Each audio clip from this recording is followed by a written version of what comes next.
ने कही अब का हमें खाओगे कि नहुए खाओगे। शुक्र शनिचर बोले ले आओ। सोई नायन ने थारी पटकी और भाग के राजा हिमांचल के पास गई। कहने लगे उन्हें बचा लो तो बचा लो, ना तो अब सब खाने वाले। अबे तक तो पूरी सब्जी खबी, लेकिन अब तो नाऊ और नायन सब खब जाएंगे। तासे एक काम करो, जा बारात को लौटार दो। राजा हिमांचल भोले बाबा के पास में गए, जवाब दिया ये क्या करवा रहे हो। भोले बाबा ने जवाब दिया आपके मन में इतना बड़ा घमंड था, अहंकार था कि ये भोजन कौन खाएगा, भूत प्रेतन की बारात आई है। अब बताओ कुछ बच्चों है के ना है, न तो बास हो जाए फिर फिको फिको डोले। दोनों हाथ जोड़े कहने लगे अब माफ करो, कछु नए बचो, तुम केलू अलग से बनवाना पड़ेगो। तासे ऐसा करो अब उनको रोक दो।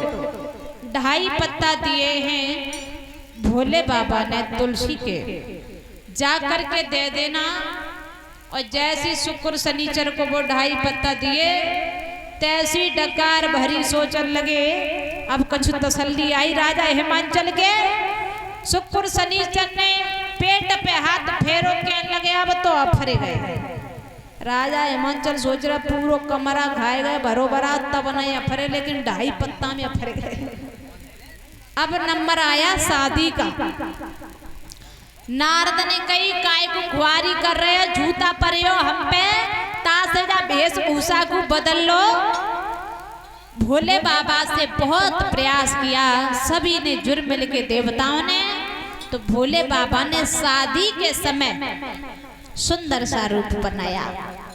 अब मैया बड़ी खुश है अपनी बिटिया की भामर डालने के लिए, शादी करने के लिए आगे अपनी बेटी को निकाल के लाई और कहा कि बेटी अब शादी कर लो, अब दामाद लग रहे हैं कि शादी करने लायक हैं।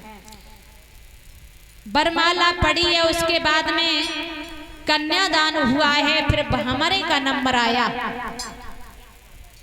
गिरजा ने जवाब दिया तुम भामर डालने जा रहे हो, लेकिन जो बताओ भामर मेरे संग डालोगे कि किसी और के साथ में, क्या मतलब समझ में नहीं आया।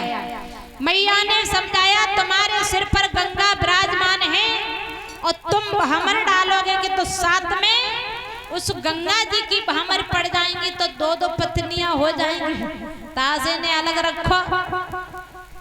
तो महाराज भोले बाबा ने मंडप के नीचे जो कढ़ाई में पानी रखा जाता है अभी भी, वो भोले बाबा ने गंगा जी को उतार के रखा। अब उनके सिर पर चंद्रमा भी विराजमान था। कहने लगी 2-2 पत्नी के संग शादी हो जाएगी, 2-2 पुरुषों के साथ में।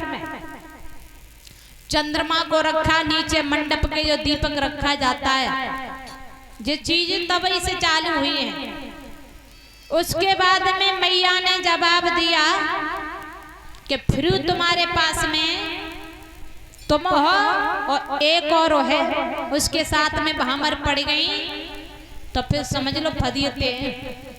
कहने लगे अब क्या रहा, अभी तुम्हारे गले में नाग है भैया, बा नाग को मंडप से ऊपर बांस पे लपटे दो। अब हमारे चालू हुई पर्व, अब हमारे पढ़ने लगी, सभी मिलकर के गाएंगी।